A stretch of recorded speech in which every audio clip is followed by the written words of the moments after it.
Bonjour, Jean-Daniel. Bonjour, bonjour, bonjour. Je ne vous ai jamais demandé ça lorsque je fais des lives, mais cette fois, vous devez partager parce que je suis plus ou moins épuisée de recevoir dans mon service les mêmes questions qui reviennent. Donc, je vais vous lire les dispositions du code pour que vous soyez fixés sur certaines infractions qui sont récurrentes dans mon service. Récurrente, ça veut dire continuellement. C'est-à-dire, je vais avoir le même cas 10 fois dans la semaine, 10 fois la semaine prochaine, 30 fois dans le mois. C'est récurrent. Ça se produit à chaque fois. Hein? Donc, je vous fais rapidement. Parce qu'il y a beaucoup de gens qui ne connaissent pas.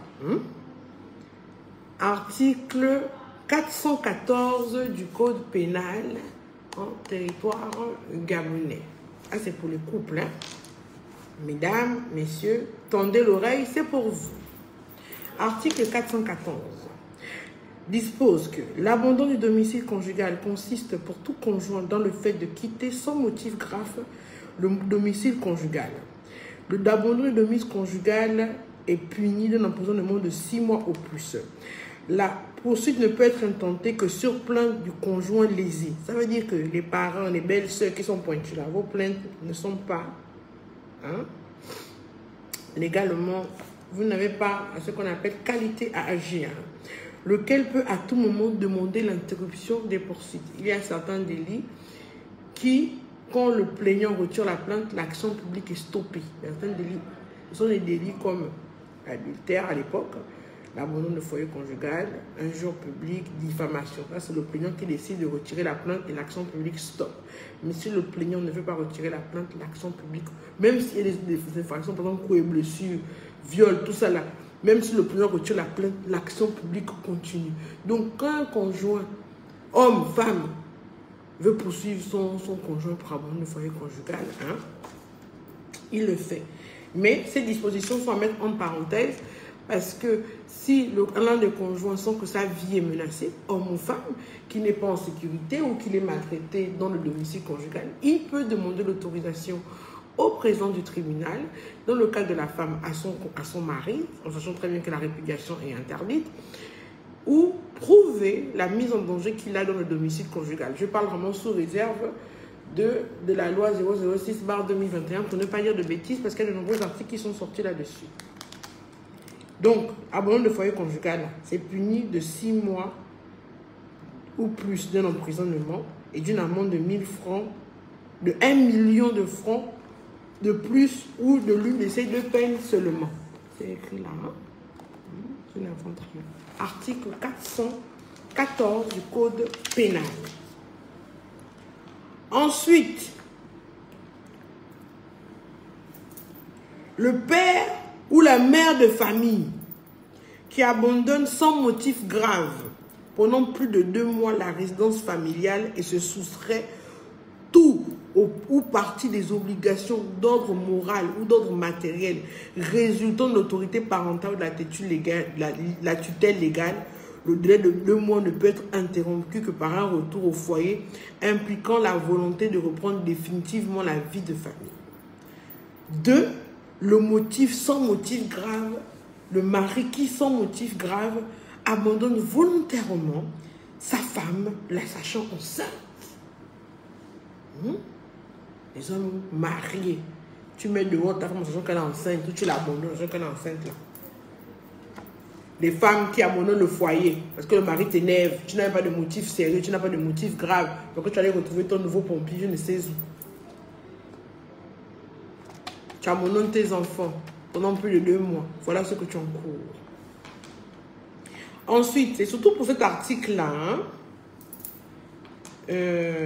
C'était pour ces 2 articles-là que j'ai vraiment fait ce live. Le 415 sont punis des mêmes peines les pères et mères ou autres personnes ayant légalement ou coutumièrement la garde d'un enfant qui compromettent gravement par des mauvais traitements ou des exemples pernicieux d'ivrognerie habituelle ou d'inconduite notoire, par un défaut de soins ou par un manque de surveillance nécessaire, soit la santé, soit la sécurité, soit la moralité de leur enfant, d'un ou de plusieurs d'entre eux. Donc, les parents, les tuteurs légaux, vous avez des enfants sous votre responsabilité. Et par votre négligence, ces enfants-là se retrouvent dans des situations où ils ont été mis en danger, où ils ont subi des maltraitances. Vous allez en répondre. Votre manière de démissionner là, d'enlever le corps, quand quelque chose se passe avec les enfants, c'est puni par la loi. Je tenais à vous le rappeler, parce que depuis que je fais cette tournée-là, je me rends compte que beaucoup de gens ne suivent pas la procédure et vous risquez la prison, vous ne vous en rendez pas compte. On a même dit, hein, ceux qui ont légalement ou coutumièrement la garde. C'est-à-dire que tu gardes l'enfant d'autrui chez toi. S'il apparaît que c'est par ton comportement ou bien par tes mauvais traitements qu'un enfant a été mis en danger ou a subi des choses qui ont compromis sa santé, son intégrité physique, son intégrité mentale, tu en répondras, homme ou femme. Ensuite, ça c'est mon préféré, ça c'est le plat de résistance. Et ça vraiment, messieurs et madame, ouvrez bien les oreilles pour entendre. Sont également punis des mêmes peines, ça veut dire 6 mois d'emprisonnement et 1 million de francs CFA d'amende. Toute personne qui, au mépris d'une décision judiciaire exécutoire ou en méconnaissance d'une ordonnance ou d'un jugement, la condamnant à verser une pension alimentaire et volontairement demeurer plus de 2 mois sans fournir la totalité des subsides déterminés par le juge, ni acquitter le montant intégral de la pension. Le défaut de paiement est présumé volontaire, sauf preuve du contraire. L'insolvabilité qui résulte de l'inconduite habituelle, de la paresse ou de l'ivrognerie n'a en aucun cas un motif d'excuse valable pour le débiteur. La pension ou les subsides déterminés par le juge sont payés ou fournis au domicile ou à la résidence de celui qui doit les recevoir. Le tribunal compétent pour connaître du délit est celui du domicile de la personne qui doit recevoir la pension ou bénéficier des subsides. Ça veut dire quoi en français facile? Ça veut dire que lorsque tu as été condamné à payer une pension alimentaire, que tu sois un homme et une femme et que tu as fait 2 mois sans le faire, tu tombes sous le coup des 6 mois d'emprisonnement de 1 million d'amende de francs CFA. Parce que beaucoup d'hommes n'ont pas payé les pensions alimentaires. Les femmes, elles s'acquittent des pensions alimentaires qu'on est condamné à faire payer. Mais je me suis rendu compte que beaucoup d'hommes, vous ne payez pas la pension alimentaire. Et vous ne prenez même pas la peine de vous excuser. Il arrive, il y a des métiers qui sont, par exemple, un artiste, qui sont totalement liés au fait du Covid, vous n'avez plus les mêmes prestations.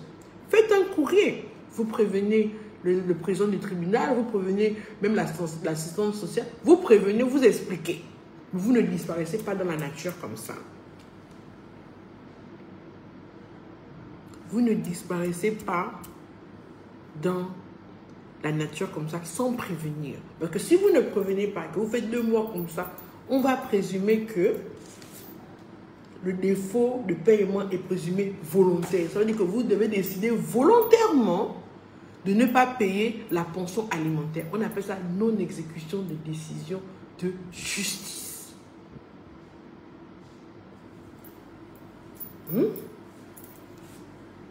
416 euros, vous allez partir, vous achetez même vous-même votre code pénal, vous lisez. Je n'invente rien.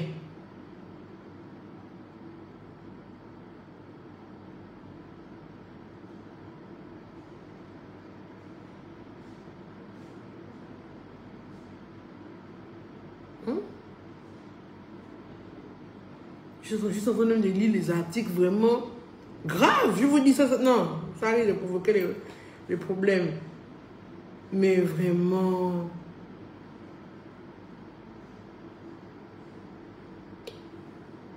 Vous avez des questions?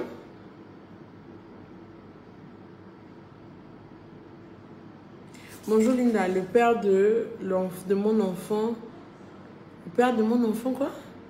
Ne veut pas s'occuper normalement de l'enfant. Est-ce que je peux faire? Et ensuite, quand je vous dis de partager, s'il vous plaît, partagez. Parce que je suis un peu lasse des mêmes questions qui reviennent et qui reviennent. Une bonne fois pour toutes, mesdames, retenez ceci. Quand un homme a reconnu votre enfant comme étant le sien, que son nom figure sur l'acte de naissance, l'acte d'état civil de votre enfant, vous pouvez, s'il s'occupe de l'enfant, aller tranquillement au tribunal, demander qu'il soit condamné à contribuer, je dis bien contribuer, à l'entretien et à l'éducation de votre enfant commun. Vous n'avez pas besoin même de venir me voir. Parce que ce genre de décision-là, c'est au tribunal qu'on prend ça.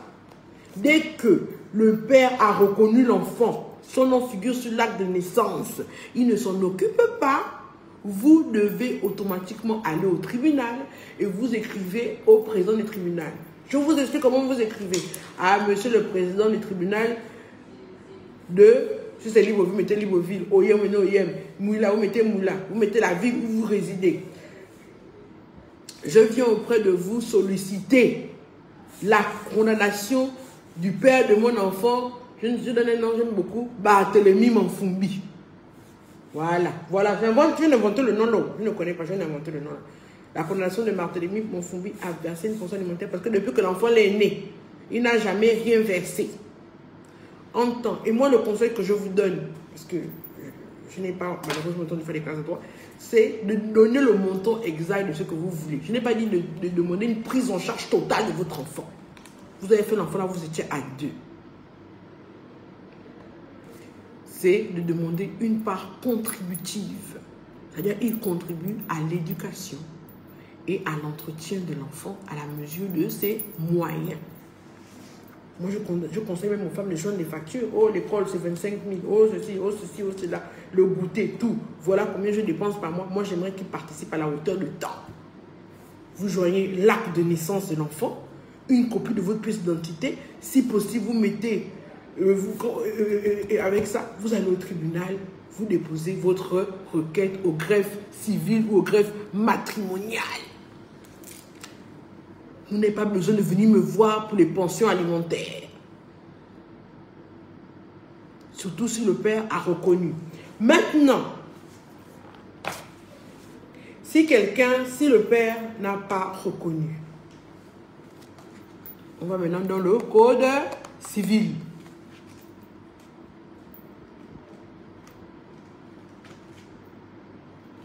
Article 481.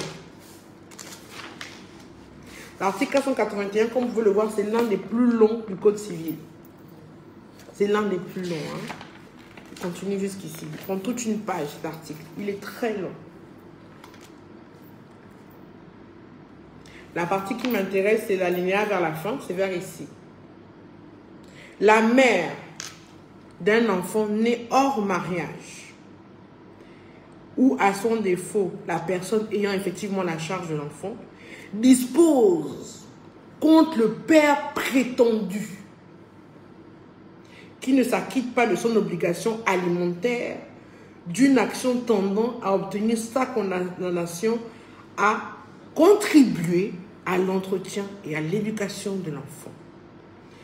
On a bien dit prétendu père. Ça veut dire qu'on n'a pas la preuve formelle que c'est le père. C'est le prétendu père.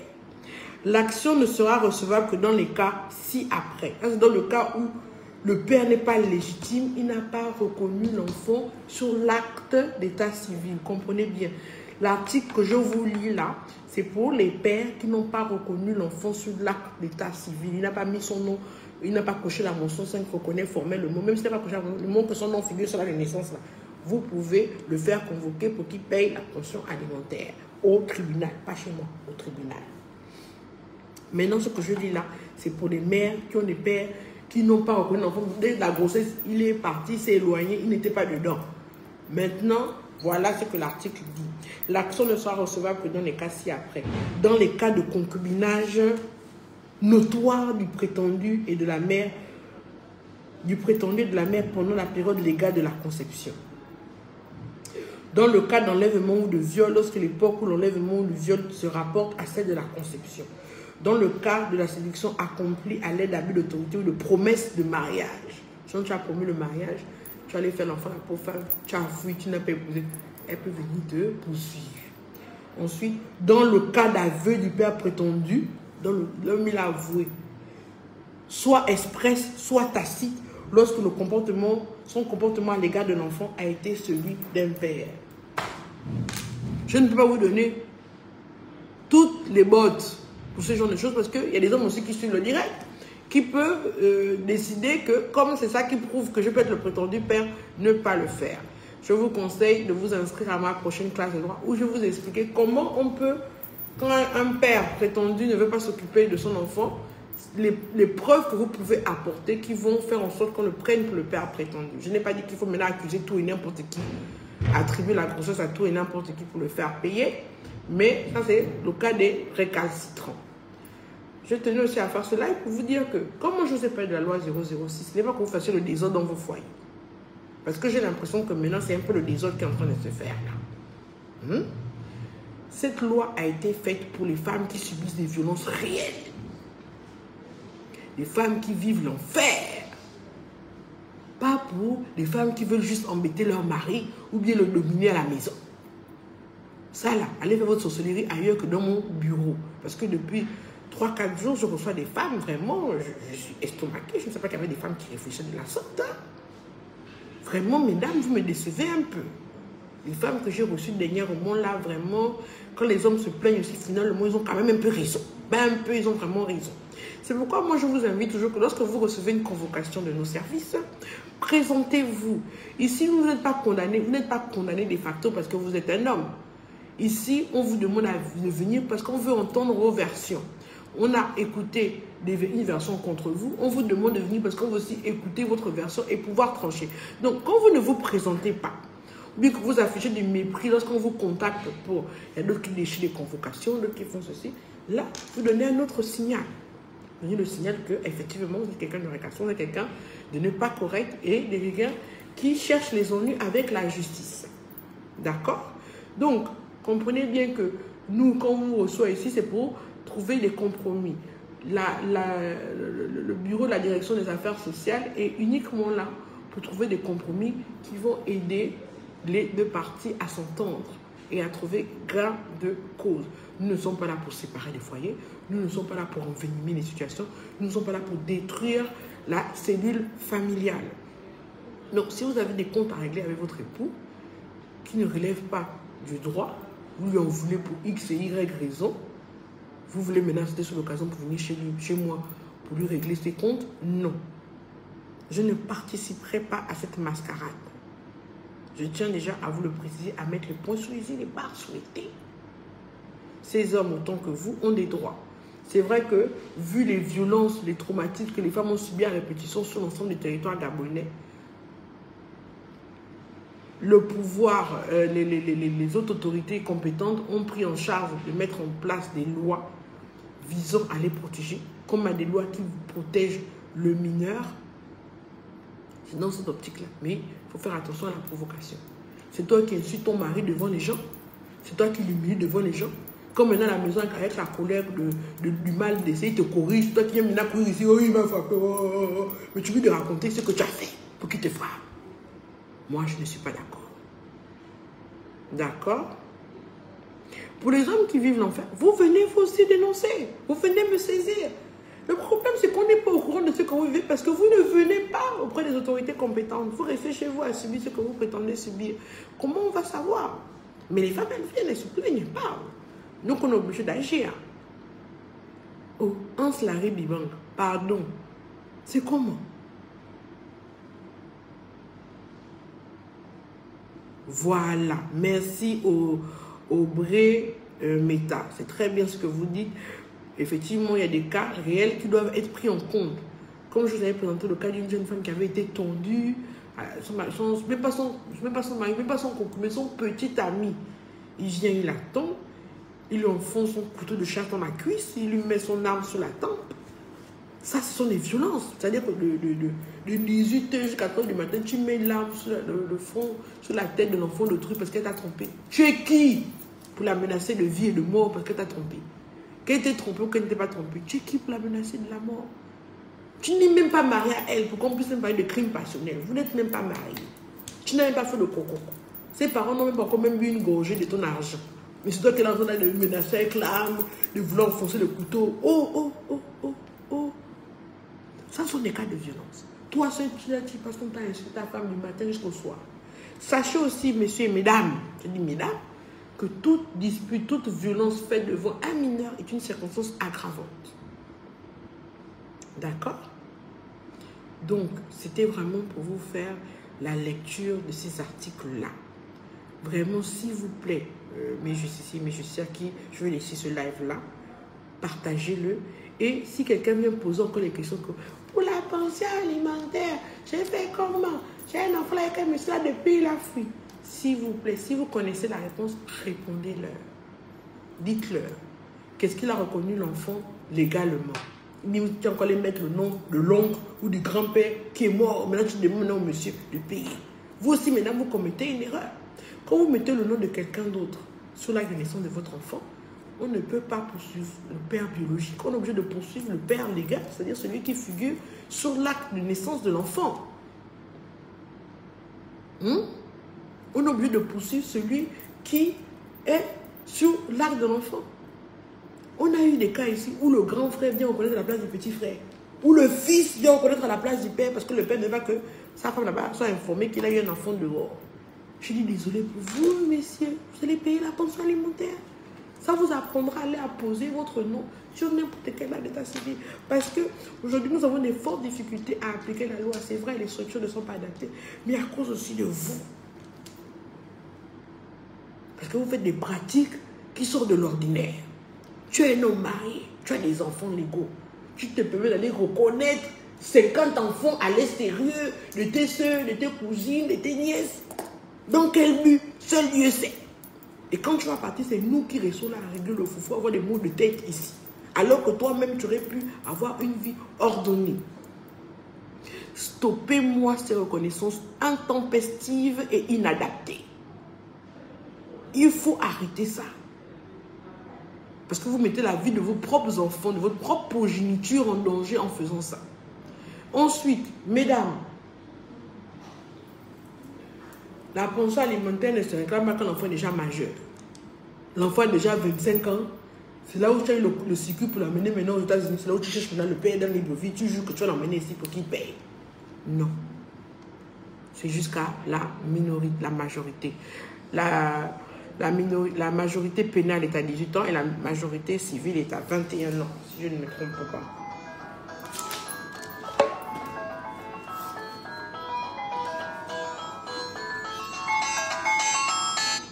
Allô? Oui? Bonjour? Oui?